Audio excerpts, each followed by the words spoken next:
Hey, fancy listeners. Franchesca Hampton here, and I am honored that you took time to tune in once again. And I'm committed to sharing content that will make you glad you did. So, welcome to the Fancy Thoughts Podcast, a weekly podcast designed to give you perspective, insight, and encouragement to release the greatness inside of you. I want you to live fancy life, where you are fostering achievement, never compromising you, because someone is waiting for you. Before we get into this week's fancy thought, let's remind ourselves what we talked about last time. In our last episode, we talked about overcoming blind spots. We recognize that blind spots are simply an area or a range of our vision that we cannot see properly, but in reality, we really need to in order to move forward into releasing greatness. We reminded ourselves of some easy ways to make sure that we are aware of them and how to overcome them, including asking for feedback, being patient, being aware of those areas that can easily turn into blind spots, and being humble enough and ready to change. If you want to know more about that, take a listen back again to our previous episode. Now let's get into this week's fancy thought. I was inspired for this week's episode by a quote that I heard from a gentleman. He simply said, "Never water yourself down because people can't handle you at 100 proof." I need to say that again. Never water yourself down because people can't handle you at 100 proof. When I heard that, it resonated so much inside of me because I know in my own life there have been times where I have absolutely 100% watered myself down because I came off as too much. And I've talked about that in previous episodes. And so today's episode, we're going to focus in, and our title is Be All of You. Again, today's episode is entitled Be All of You. When we think about this whole quote about never watering yourself down, the reality is that many times we have to adapt. We have to make sure that we're being somewhat of a chameleon depending on the different environments that we take ourselves into or that we are exposed to. And in some cases, there are certain things we may have to adjust in our approach, but we should never change who we are when we are encountering other people or when we are showing up in different circumstances. The reason being is because in order to release greatness in all of the weeks that we've been speaking together about this, we're recognizing that someone is waiting for you. The reality is they're waiting for the you that you are. And I know that in and of itself may sound funny, but that's what they're doing. They are simply waiting for the full you, the authentic you, the genuine you to do what you do best. And when you do that, then they are able to receive what you have to offer. But they cannot do that if you are watering yourself down. Of course, there are times that we have to adjust and we have to pivot. For example, I am a very boisterous and dramatic person. It is my natural tendency. It is part of my individual personality. It's not something that I do on purpose. It's not something that I even think about. However, when I go into certain circumstances or situations, I may have to tailor that for the environment. I can't go into a business meeting and be at full voice with full dramatics, but that doesn't mean I'm not my same dramatic and outspoken self. It just means it is tapered for that particular situation.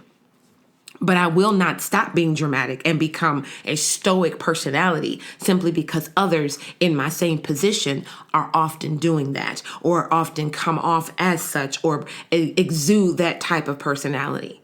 I don't need to be anybody else to be successful in my role. I don't need to be anybody else or like anyone else to be successful in my ministry, in my lane. I simply need to be me. And I don't need to water myself down because someone else can't handle it. It's a very interesting concept because I remember when I was working at a particular company, and in my position, I had the opportunity to coach and mentor others. And there are some times, and I've spoken about this in previous episodes, where I can come off a little bit too strong. I do have to make sure that I'm adjusting and adapting to the personality type of the person that I'm speaking to so that they can definitely receive what I have to say. I can't come off harsh or cut throat, if you will, because that's not helpful in that circumstance or situation. But that's also not the fullness of my personality. The thing that I have to offer in that situation is a great perspective. The thing that I had to offer in those mentoring and coaching opportunities was the advice that I had to give and the vision that I had and the things that I can see that they may not be able to see. The different, again, perspectives or viewpoints that I'm able to give to them that will help them to do things on their own and grow in their own personality. That is me. That is all of me. But my delivery can change so that the person that I'm speaking to, the person that I'm pouring into, can receive it. So there's a difference between watering yourself down versus tailoring your delivery based on the audience of whatever it is that you're giving off. So this all goes into, again, being all of you. And being all of you is truly about being authentic. And authentic in the Collins Dictionary is referred to or is used to describe a person or a thing that is exactly what they appear to be, and not false or an imitation. And I think that is so important. We need to be exactly what we appear to be, not false, not an imitation. I don't need to put on a front for you. I don't need to put on a face for you or a mask for you or any other thing. I don't need to be different for you simply because you cannot handle all of me. Again, I remember I was in a particular situation, and even working with my boss or my manager at the time, it always seemed that we would be clashing. It seemed that we would continuously keep, hitting a wall. And so I remember asking other persons, other managers, and other people that I respected who were in positions of leadership, and continued to share with them this situation and was honest about my response and my approach to see if maybe there was something that I needed to tailor. But in reality, out over a period of time, we could tell that this same manager could receive similar comments or even worse comments or even harsher comments from other people. But when I would say things that were not even anywhere near in the same tone as these other people, there would be a problem, or there was always some kind of pushback. And so we started to realize that the issue wasn't what I was saying. The issue wasn't that I was coming off wrong. The issue was that person had a problem with me. And so my original response was I started to back up. I started to change everything that I would say, not just in the delivery, but I would actually change the content of what I was saying in a way that I thought would help them to be able to receive it. But I wasn't really saying what I really felt. I wasn't really giving my true perspective. And I began to water myself down. And through counsel from others that I highly respected, I began to realize that the issue, again, like I said, wasn't me, it was them. And so I had to realize I can't change me because you can't receive me. I needed to be authentic. And so we have to use wisdom, of course, on how we do that. But the reality is we have to be free to be ourselves. We have to be free to be who we are created to be. There is something that is on the inside of you that needs to come out authentically. There is something on the inside of you that needs to come out genuinely. There is something in the inside of you that needs to come out in the full manifestation of who you are. We need to be exactly what we appear to be. That also means that I don't have a different persona when I'm in this place versus when I'm in that place. When I'm at church, when I'm outside of church, when I'm at work, when I'm out with my friends, I'm the same person. I may tailor my response or my delivery based on the audience that I'm around or the people that I'm engaged with, but I'm still me. I'm still going to crack jokes. I'm still going to find humor and positivity in things. I'm still going to speak my mind. I'm still going to be outspoken. I'm still going to be jovial. I'm going to be me because that is who I am. And I don't have to water it down in order to be successful, and neither do you. In the Cambridge Dictionary, it defines authenticity as true to one's own personality, spirit, or character. And again, I think it's so important. You have to be true to who you are.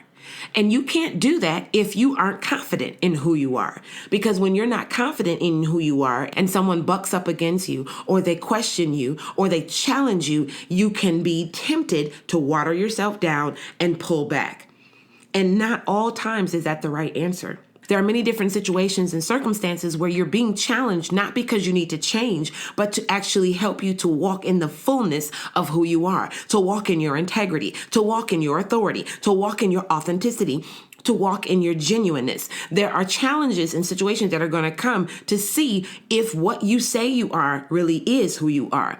I remember someone used to say, how do you know what's on the inside of the toothpaste container? You squeeze it. How do you know what's on the inside of a person? You squeeze them. You challenge them. And what we want is when we are challenged, when we're squeezed, when we're pushed, what comes out is the authenticity of who we are, because that's what people are going to remember. We want them to have an impression of us that is the same no matter the environment or the situation that we are in. I want to leave you with this.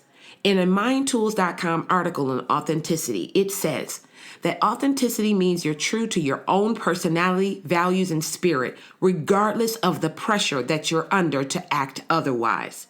It means that you remain the same even when someone is telling you or encouraging you or challenging you to be different. It means that you are going to be you no matter what. The same article goes on to say, as a result, you come across as genuine and you're willing to accept the consequences of being true to what you consider to be right. What does that mean? It means not everybody's going to like you. Not everybody can receive from you. Not everybody's going to agree with you, and that's okay.